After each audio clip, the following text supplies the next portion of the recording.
PBBM titiyaking may sapat na proteksyon ang paggamit ng Maharlika Investment Fund. Kamakailan lang, pansamantalang sinuspinde ni Pangulong Ferdinand Bongbong Marcos Jr. ang implementasyon ng Republic Act 11954 o mas kilala bilang Maharlika Investment Fund Act of 2023. Suportado naman ng mga mambabatas ang direktibang ito ng Pangulo.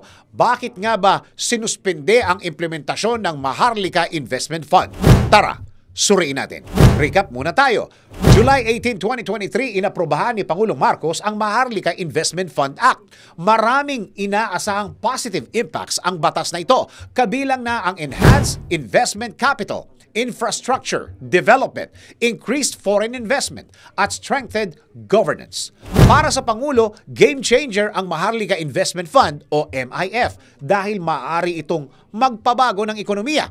Parte ito ng kanyang strategy para mapalago ang ekonomiya at makapaglikha ng maraming trabaho para sa mga Pilipino.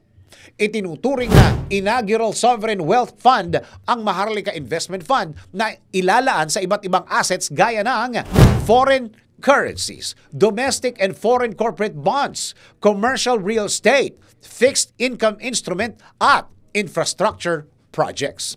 Layunin ng MIF na i-maximize ang profitability o kakayahang kumita ng mga assets ng gobyerno nang hindi na kailangan mangutang.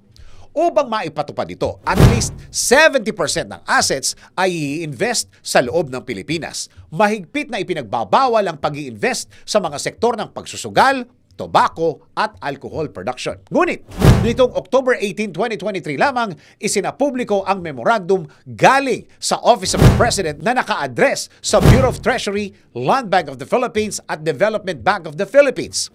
Dito nakasaad ang suspension ng Implementing Rules and Regulations o IRR ng MIF Act. Ipinatigil muna ang implementasyon nito dahil nais ni Pangulong Marcos na magkaroon ng mas mahaba at mas malalim na pag-aaral sa MIF Act. Bukod dito, nais din niyang malinaw na mailatag muna ang safeguards o proteksyon ng naturang batas para magkaroon ng accountability ang sinumang hindi gagamit ng tama sa pondo ng bayan.